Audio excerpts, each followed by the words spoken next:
সারি ও ইফতারে কোন দোয়া আছে কিনা? সারি এবং ইফতারের দোয়া আছে, বিশেষ করে ইফতারের দোয়া আছে, সারির জন্য আলাদা কোনো দোয়া নেই।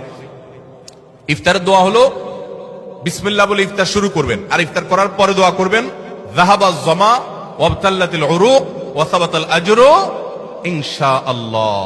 যাহাবাজ জামা ওয়াবতাল্লাতিল উরুক ওয়া সাবাতাল আজরু ইনশাআল্লাহ। আল্লাহুম্মা লাকা সুমতু আলা রিজকিকা আফতারতু, এটাও হাদিসে আছে। কিন্তু এই যাহাবাজ জামা ওয়াবতাল্লাতিল উরুক ওয়া সাবাতাল আজরু ইনশাআল্লাহ যেটা বলেছি, এইটা বেশি অনেক হাদিসগুলোতে আছে এবং সনদের দিক থেকে অনেক বেশি স্ট্রং, অনেক বেশি প্রসিদ্ধ এবং অর্থটাও বেশ চমৎকার। যাহাবাজ জমা মানে হলো আমার ক্লান্তি দূর হলো, ওয়াবতাল্লাতিল উরুক মানে শিরাগুলো সব আর্দ্র হলো, যে পানি পান করেছি, ইফতার করেছি, এবং ওয়াসাবাতাল আজরু ইনশাআল্লাহ, আল্লাহর কাছে বিনিময় দাঁড়িয়ে গেছে ইনশাআল্লাহ। এটা ইফতার করার পরে বা কিছুটা খেয়ে তারপরে এটা পড়া সুন্নাত। যাহাবাজ জমা ওয়াবতাল্লাতিল উরুক ওয়াসাবাতাল আজরু ইনশাআল্লাহ। আর ইফতারির একবারে শেষের দিকে আপনার